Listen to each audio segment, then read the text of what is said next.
Douglas, you've been described as the greatest believer in the strenuous life among men in high office since Theodore Roosevelt. Do you have any upcoming projects, any mountain climbing or long hikes coming up? Well, no, nothing particular in mind. I do a lot of exercise, outdoor hiking and climbing, although I discover as the years go by that the mountains are getting a bit steeper.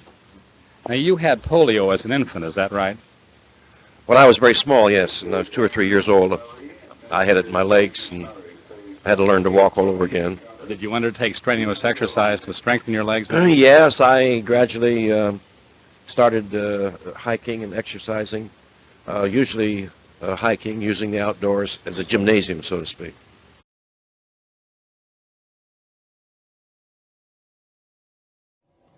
Good morning, everyone. If you're wondering why I look like this, just know that I'm just coming from a press conference, like an online press conference. So one of the books I was working on for like the past 1 month or so with a client I was doing the editing for has finally got its release yesterday. So I'm very happy to announce that I'm finally a published editor in a major publication somewhere. So right now I think I'll put a link to the cover here or somewhere here. I still haven't figured out like how to do the editing thing here and here like the YouTubers do. So I'll still figure it out. Anyway, so this is like a bittersweet thing for me because I think this might be the last video lecture I will get to make, and you can hear a lot of noises in the background. I'm sorry, I'm recording at a very wrong time. Like there's going to be dogs barking, there's going to be things honking, so I hope you guys pay attention, and I'm sorry because yeah, like just we can't do anything about it. Anyway, so what I was saying, like, this is going to be very bittersweet for us because this might be my last video lecture for you guys.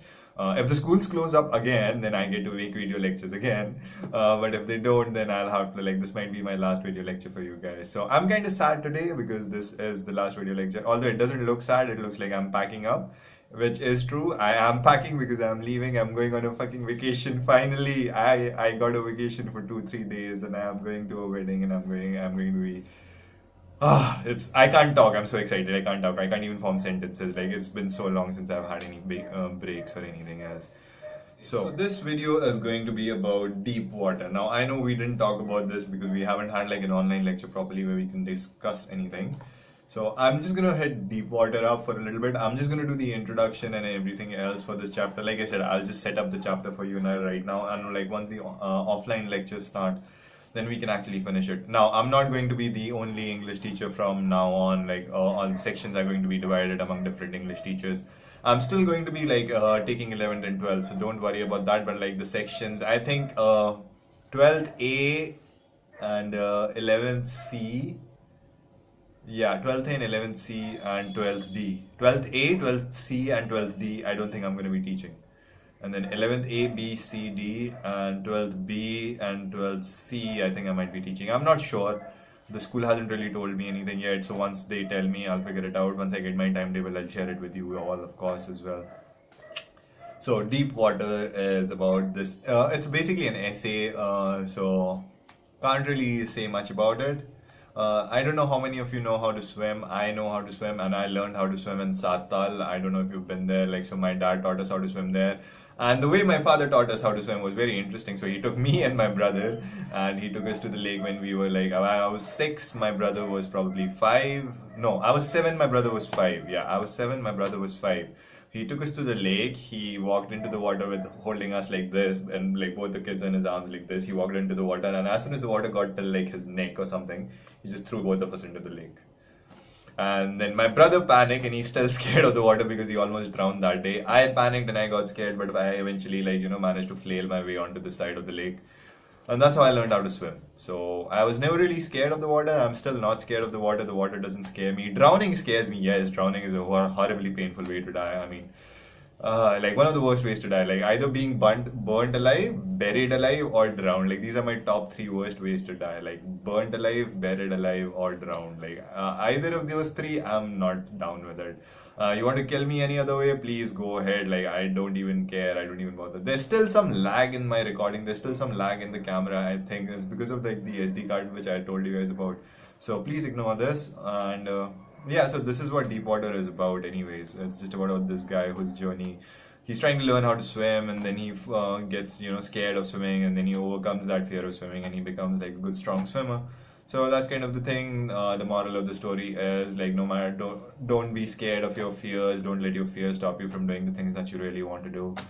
As you can already tell, I'm not really focused on teaching you guys anything, is because my main focus is on getting my packing done and leaving on time so I can finally have some party. I know, kids, I know. Like, you guys have been there with me throughout all the online lectures. You guys know how horrible it has been, like being stuck in a room for 12 to 14 hours a day, not going out, just staring at a screen constantly. Once I'm done with this book's press tour today, like I have another press interview today. I know, like, the editors have to do the press interviews. It's so boring because, like, the author is Australian and I'm doing press releases in India. So he can't do the interviews, so I'm doing the interviews for him because, like, I'm the editor, so I know enough about the book that I can, like, give his interviews for him. So I'm doing these interviews, and that's why I have to dress like this with my hair all combed up to the side like a goddamn nerd.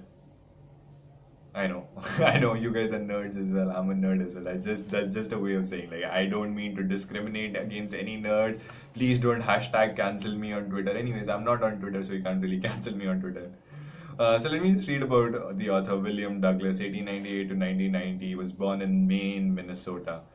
Maine, Minnesota is like something else. Like, the only thing I know Maine, like Maine, like, is the name of place in America, and it's like 2 or 3 different places in different locations in America called Maine. So the only Maine I know is one which is very famous, which is like I think from the southwest of America. I'll just check it up because mainly, like, the reason I'm saying is because Stephen King, most of his stories, most of his novels, most of his books are set in Maine. Um, okay, so this is not in Maine, Minnesota though. Like, I'll just figure out, like, where in Maine is it actually set, or is it like the state of Maine where Stephen King's books are set? So after graduating with a Bachelor of Arts in English and Economics, big surprise, he spent 2 years teaching high school in Yakima, big surprise again. However, he got tired of this, decided to pursue a legal career. He met Franklin D. Roosevelt in Yale and became an advisor and friend to the president. Of course he did. Douglas was a leading advocate of individual rights. He retired in 1975 with a term lasting 36 years and remains the longest serving justice in the history of the court. Now, once again, all of this stuff, like, that's written in your book, like, all this background and everything, like, these are American authors, so, like, they haven't given you the concept, like, so justice in which court, like, the Supreme Court, was he appointed, like, the chief Supreme Court justice, was he? Franklin D. Roosevelt was the president of the United States of America. Franklin Delano Roosevelt, it's more, I think FDR is known for, like, being in a wheelchair, if I'm not mistaken. Let me just check 1 second, alright? Yeah, so FDR was actually diagnosed with poliomyelitis at the age of 39-year-old, and he spent the rest of his life in a wheelchair, paralyzed from the waist down. So just another fun fact for you. FDR was also the president of America during the Second World War, and he faced a lot of criticisms for not addressing the Holocaust in time. And there were, like, there are claims by different authors that there were plans made by America to bomb, like, the railway lines, taking, like, the prisoners to Auschwitz and everything else. And FDR didn't approve of it. He said, like, it would be a diversion of the war. So now that's one criticism. I don't know how valid that is, because there are a few scholars who dispute those claims. So you can read up about that on yourself. You can do it on your own whenever you're doing the research and anything else. So this is basically it. So FDR was the president at that time. The following excerpt is taken from Of Men and Mountains by William O. Douglas. It reveals how, as a young boy, William Douglas nearly drowned in a swimming pool. In this essay, he talks about his fear of water and thereafter how he finally overcame it. Notice how the autobiographical part of the selection is used to support his discussion of fear. Once again, so fear is like the primary example that we're using here. Fear is one of the main concepts of the story that we are dealing with. Now, fear can be anything. It can be like a moral fear. It can be a supernatural fear. It can actually be a physical, scare of something. Scare means like something is actually physically approaching you and you're scared of it. So there can be like a lot of different kinds of fear. It can be esoteric. It can be, an idea. You can be fearful of an ideology. You can be, afraid of, a belief. So fear comes in multiple forms and multiple faces, and there is not really one way to say, yeah, that is fear, or this is fear, or this defines fear, or that defines fear. Every one of us, like, fear is a reflection of our own insecurities and our own subconsciousness, in my belief, in my opinion. I'm a huge horror fan, by the way. Like, so if you're a horror fan, like, you understand like why there is this primal craving inside the human body to seek out experiences that terrify us. Like, why do we ride roller coasters? Why do we jump off of airplanes with parachutes? Why do we do bungee jumping? Why do we wave surf? Why do we do any of the stupid stuff? You know, like all the stupid stuff that humans actually do. Why do we do any of that?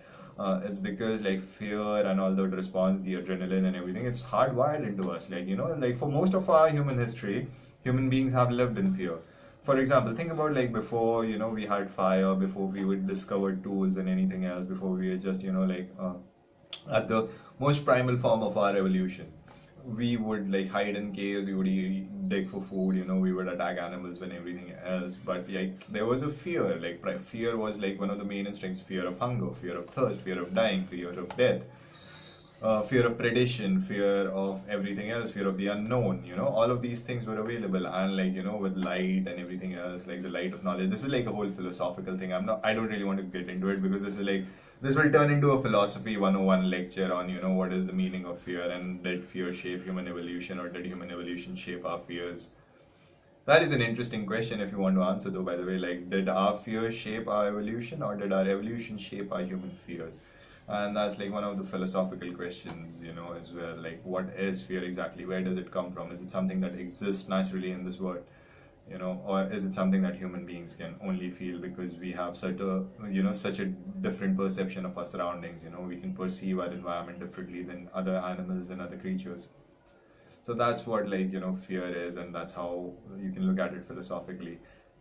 I think I'm trying to set it up, but I'm not being able to set it up. I'm not sure. So just let me know, alright? Drop it in the comments if this intro and this setup was alright, because I'm not really sure this is very, you know, cohesive. I think I've made some good points. I think I haven't made some good points, but just like let me know, alright? So this is basically what Deep Water is about. This is like an essay, like one of the famous essayists of all time is considered Francis Bacon. So if you can Google Francis Bacon essays and read up like all of some of the stuff that he's written on, you'll understand like why essay writing was considered such a huge deal back then. You know, or why essayist was actually considered, you know, like a position you would get paid for from a publication to write essays every week. So this is like from a different time where essays were actually mattered, people actually read essays, and essay wasn't just another word in Spanish for friend. Yeah, the Spanish word for friend is also essay, you know, hola essay, ¿qué pasó? That means, hey friend, what's going on? Or hey friend, how are you doing, right? Yeah, that's the extent of my Spanish knowledge, by the way. Like, I either curse in Spanish, and or I can say, hi, hey, friend, how are you doing? Like, I can curse in basically like 6, 7 different languages, but I can't really speak any of them properly. The only things I learned how to do is curse in them. And the reason I learned how to curse them is not because I can curse somebody in it. It's because if somebody curses me in that language, at least I should be able to understand that. So I don't care if you give me like a 30-page monologue about like how you insulted my mother. As long as I can make out the fact that you're insulting my mother in that, that's enough for me. I don't even care about the rest of the 30 pages of the insults directed towards me. I'm not going to understand that. Alright, but if somebody calls me a hijo de puta or something else in Spanish, at least I know how to understand that. Like, at least I can fight up, like, I can go up to them, hey, say, ¿qué pasó? What's up? Like, all that stuff. So, that's the only Spanish I know, that's the only foreign language I know. I can swear in German, I can swear in French, I can swear in Spanish, Japanese, and Swahili. Yeah, those are the languages I can swear in. So just another fun fact for you guys. Anyways, let's get into the explanation. I'm not going to do the entire explanation. I'm just going to do like a little bit of thing, like the setup and foundation. And I hope like once we start offline, the other teachers and everything else will just go through this chapter, and I'll go through it with you as well. Once again, like I'm not going to go into details in this video. So if you're expecting details in this video, please skip right now. Like just go do something else. Just tell me like, sir, we didn't watch it because there was no details. Okay, but I have to fulfill my quota of the timing, so I have to do it, all right? So let's just pause the video here, and I'll add some more information, and this will be the setup for Deep Water.